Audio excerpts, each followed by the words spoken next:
నమస్తే welcome to our channel. ఏపీలో శాసనసభలో కేవలం 11 సీట్లు మాత్రమే ఉన్నా కూడా మండలిలో ఉన్న బలం ద్వారా ప్రభుత్వానికి చుక్కలు చూపిస్తామని జగన్మోహన్ రెడ్డి కలలో కన్నారు। కానీ అది కల్లే అని తేలిపోయింది। కానీ ఇప్పుడు జగన్ నమ్మకం వమ్మైంది। మండలిలో ఉన్న వైసీపీ ఎమ్మెల్సీలు తమ పార్టీ అధినేతకే షాక్ ఇచ్చారు। జగన్మోహన్ రెడ్డి తన ఊహాగానాల్లో ఉండగానే ఇంతలో ప్రభుత్వం అసెంబ్లీలో తమ బిల్లుల్ని ఉభయ సభల్లోనూ ఆమోదింపజేసుకుంది। అయితే శాసన మండలిలో కూటమి ప్రభుత్వానికి బలం తక్కువగా ఉంది। వైసీపీ సభ్యులు ఎక్కువ మంది ఉన్నారు। అయినా కూడా బిల్లులు పాస్ అయిపోయాయి। ఆ పాస్ అయిన బిల్లులు రెండు వైసీపీకి కీలకంగా భావించేవే।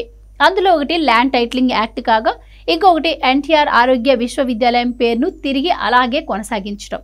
ఈ రెండు బిల్లులు అప్పట్లో జగన్ ప్రభుత్వం పంతంతో పాస్ చేయించుకుంది। కానీ అవి ఏ మాత్రం సహేతుకం కాదని భావించి తాజాగా కూటమి ప్రభుత్వం ఆ రెండు బిల్లులను త్వరితగతిన మొదటి సమావేశంలోనే ఆమోదింపజేసుకుంది।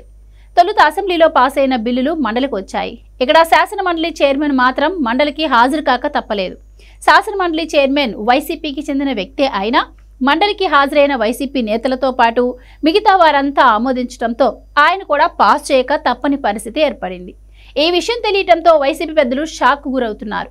అటు జగన్మోహన్ రెడ్డి ఢిల్లీలో ధర్నా చేసి సాధించిందేమీ లేదు। పైగా తనలో ఉన్న భయం ఏ స్థాయిలో ఉందో బయట ప్రపంచానికి తానే చాటుకున్నారు। ఇక్కడ అసెంబ్లీ సమావేశాల్లో మండలిలో ఇరగదీస్తామని అనుకున్నా కూడా వారి ఆలోచన అట్టర్ ఫ్లాప్ అయింది। కీలకమైన బిల్లులు పాస్ కావడంతో ఇక జగన్ చేసేదేమీ లేకుండా పోయింది। ముఖ్యంగా ల్యాండ్ టైటిలింగ్ యాక్ట్ను రద్దు చేయడంతో వైసీపీ పెద్ద కుట్ర పారద్రోలినట్లయిందని ప్రజలు సంబరపడుతున్నారు।